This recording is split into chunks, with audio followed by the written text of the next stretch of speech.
Isabel Veloso, entre a dor real e o julgamento digital. Olá. Hoje a gente vai mergulhar num fenômeno recente e bem complexo. Olá.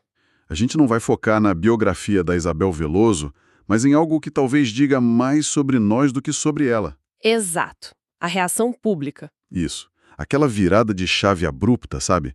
Onde uma compaixão que era quase unânime deu lugar a um questionamento intenso, às vezes até agressivo. A nossa missão aqui é tentar entender o porquê. E para fazer isso, a gente vai abordar a conversa de um jeito um pouco diferente. Quase como um diálogo clínico, né? Um diálogo clínico, gostei disso. Vamos usar duas lentes de análise muito poderosas que raramente conversam.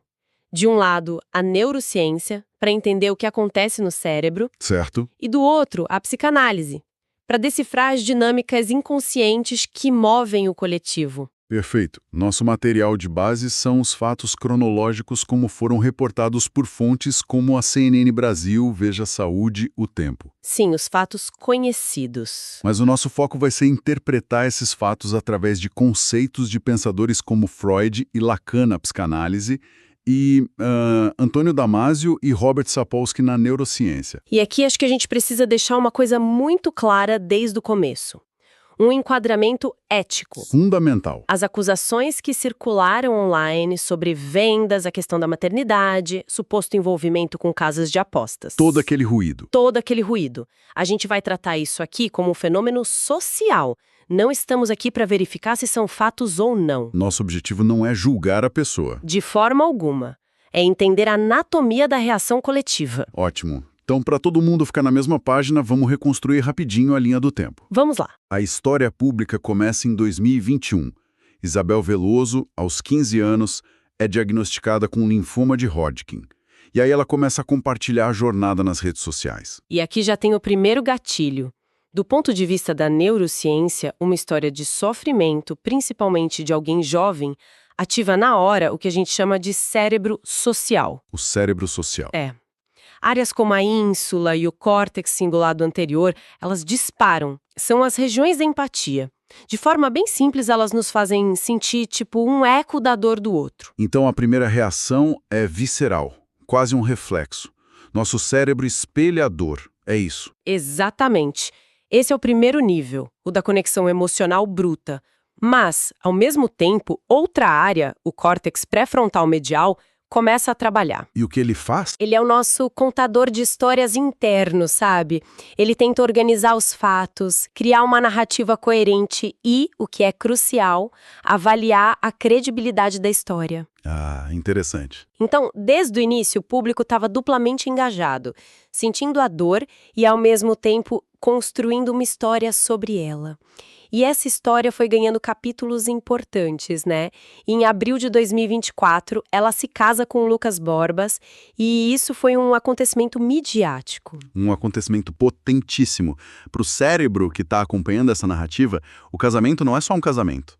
É mais que isso. Crucial. É um símbolo de esperança, de amor contra a finitude, de viver apesar de tudo.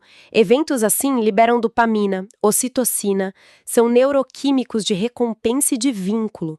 O público não estava só assistindo, estava se sentindo parte de uma história de superação. O que se intensifica ainda mais com o próximo evento.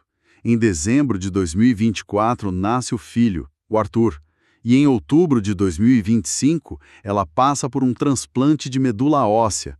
Outro momento de alta carga dramática. E cada um desses eventos reforçava a história que o córtex pré-frontal estava construindo, a da jovem guerreira. O transplante, em especial, é o ápice do arco do herói, né? O tudo ou nada, a batalha final. Neurologicamente, a audiência estava completamente investida. Até o desfecho trágico. Em 10 de janeiro de 2026, Isabel falece aos 19 anos por complicações pós-transplante. Essa é a linha do tempo factual. Mas essa conexão, essa empatia, ela parece que evoluiu para algo mais profundo. Quase um pacto. Como isso acontece? Então, o que é fascinante aqui é o que a psicanálise nos ajuda a entender. O fenômeno da transferência e da identificação. Certo. O público não estava só assistindo a história de uma estranha. estava projetando na jornada da Isabel suas próprias angústias mais profundas. O medo da doença, da morte, da perda, da vulnerabilidade. É como se vê num filme. Perfeito. É como se ver no protagonista. A história dela deixou de ser só dela e se tornou um espelho onde o coletivo enxergava seus próprios medos e esperanças. Então ela passa a carregar um peso simbólico enorme. Ela vira uma representante de algo muito maior que ela mesma. Exatamente. E isso nos leva a um ponto crucial: a autoridade moral do adoecido. Na nossa cultura, a pessoa que sofre, que luta pela vida, ocupa um lugar quase sagrado, sabe? Sim, o discurso dela ganha um outro peso. Uma autoridade imensa. Questioná-la, no começo, é visto como uma transgressão moral, uma falta de decência. Mas isso não é um pouco perigoso? Colocar todo esse peso numa pessoa tão jovem que já está passando por uma situação tão extrema? Extremamente perigoso. E é exatamente esse o pacto simbólico implícito. O pacto. O público oferece compaixão, apoio incondicional e, em troca, a figura pública representa uma luta pura, um ideal de resiliência. Ela se torna a personificação de uma narrativa que nos conforta sobre a fragilidade da vida. É um pacto muito frágil, baseado numa idealização. Certo. E é nesse ponto que a coisa toda começa a ruir. Aqui fica realmente interessante. O que acontece quando começam a surgir informações que parecem quebrar essa narrativa idealizada? É o ponto de virada. Penso nas acusações que circularam, vendas de produtos, as controvérsias sobre a maternidade, o suposto envolvimento com casas de apostas. Como o nosso cérebro processa essa contradição? Do ponto de vista da neurociência, o que acontece é um fenômeno chamado erro de previsão social. Erro de previsão social. Isso. E para entender, vamos usar uma analogia simples. Imagina que você vai pegar uma xícara de café que você pensa que está cheia. Seu cérebro calcula o peso, a força, mas a xícara está vazia. Aquele solavanco. Aquele solavanco, aquela surpresa desagradável, é um erro de previsão. Seu modelo da realidade estava errado e o cérebro soa um alarme. Ok. Entendi a analogia. E como isso se aplica aqui? O cérebro do público tinha um modelo mental claro, reconfortante. Jovem e luta pura pela vida. As novas informações, as acusações, entram em conflito direto com esse modelo. É a xícara que deveria estar cheia, mas estava vazia. Entendi. Esse conflito gera um erro de previsão social em escala massiva. E o cérebro odeia estar errado. Ele precisa urgentemente reavaliar toda a situação. E essa reavaliação não é calma e ponderada, pelo que a gente viu. De jeito nenhum. Essa quebra de expectativa ativa imediatamente os circuitos de ameaça e desconfiança. É como se um interruptor fosse virado, sabe? Uma mudança de chave. Exato. O cérebro que antes estava sintonizado na empatia, no modo cuidar, agora passa para o modo vigiar. Ele começa a procurar ativamente por mais sinais de inconsistência, para confirmar a nova hipótese de que algo está errado aqui, eu fui enganado. Nossa, então o cérebro basicamente entra em modo de detetive traído, procurando mais pistas para confirmar a suspeita. Exatamente. E isso explica por que as pessoas foram cavar posts antigos, procurar por qualquer inconsistência. Faz sentido. E o julgamento moral se intensifica drasticamente. Por quê? Por causa da simetria de poder simbólico que a gente falou. Ela era a figura vulnerável e o público, o apoiador generoso. Quando o apoiador se sente traído pela figura vulnerável, a percepção de quebra de confiança é muito mais grave.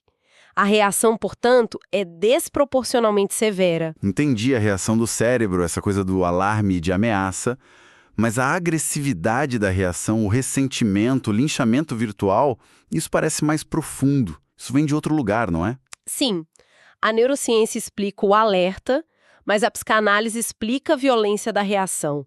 Isso levanta uma questão importante sobre a natureza da nossa projeção. Que é? Quando a autoridade moral da pessoa doente é percebida como sendo instrumentalizada para outros fins, sejam financeiros, de fama, o que for, o pacto simbólico é violado da forma mais íntima possível. Porque a emoção que a gente investiu era real. O nosso medo da morte, a nossa esperança.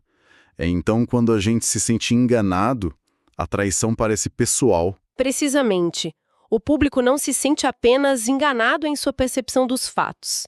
Ele se sente traído em suas projeções emocionais mais profundas. Entendi. A reação agressiva, o ressentimento, funciona como um poderoso mecanismo de defesa contra o sentimento avassalador de ter sido manipulado. A idealização, que era a cola que unia tudo, se transforma em pó. E o que sobra é a raiva. É a inversão completa. Freud, em Psicologia das Massas e Análise do Eu, descreve muito bem esse mecanismo. Quando o objeto de amor idealizado desaponta profundamente, o amor pode se converter rapidamente em seu oposto: ódio. A mesma energia, só que com sinal trocado. Idealizar a figura agora é redirecionada para destruir simbolicamente a imagem que foi criada. É uma tentativa de recuperar a emoção que foi roubada. Então, o que a gente tem aqui no fundo é um choque brutal entre duas realidades. Sim, De um lado, a verdade clínica, a vida real, que é bagunçada, cheia de altos e baixos. remissões, recaídas. E do outro, a nossa necessidade psicológica e neurológica de uma narrativa simples. De uma história limpa e coerente. Esse é o X da questão. A verdade clínica é feita de fatos médicos documentados, diagnóstico, tratamentos, prognósticos que mudam. Ela é objetiva, mas raramente é uma história fácil de consumir. Ela é cheia de incertezas, não é linear. E é nesse vácuo de linearidade que a outra verdade se cria. Exato. A verdade psicológica ou narrativa. É a história que o cérebro do público constrói para preencher as lacunas e as ambiguidades da verdade clínica. Entendi. Quando a história real flutua, um dia parece melhor, no outro piora, esse espaço vazio é preenchido com interpretações.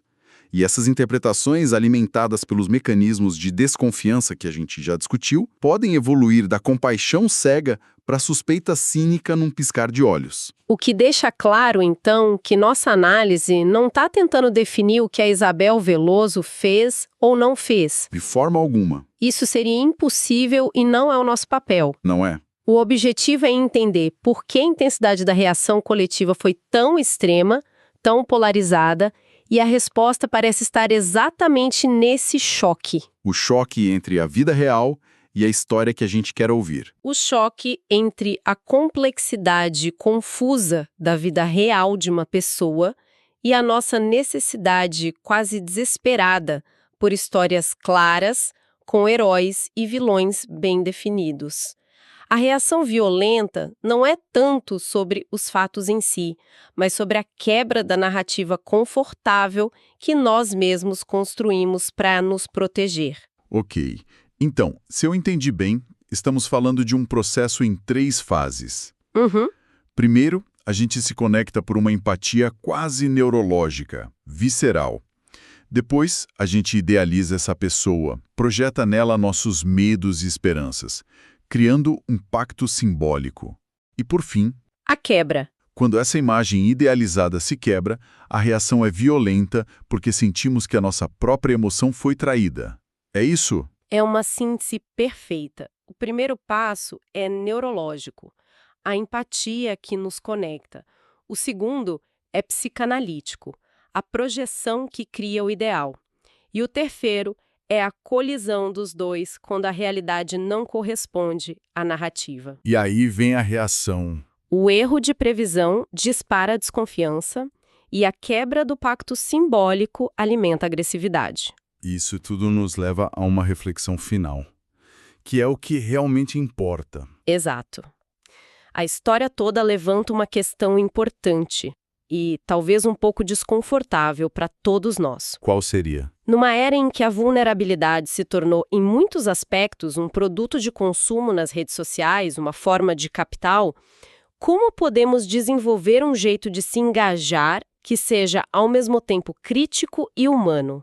Boa pergunta. Como podemos reconhecer a complexidade da experiência do outro, com todas as suas contradições, sem cair nos extremos da idealização cega ou do julgamento cínico? É o grande desafio. E talvez a pergunta mais importante: o que a intensidade da nossa reação a essas histórias diz sobre a nossa própria relação com a verdade, com o sofrimento e com a nossa necessidade de narrativas que, no fundo, nos confortem mais do que informam.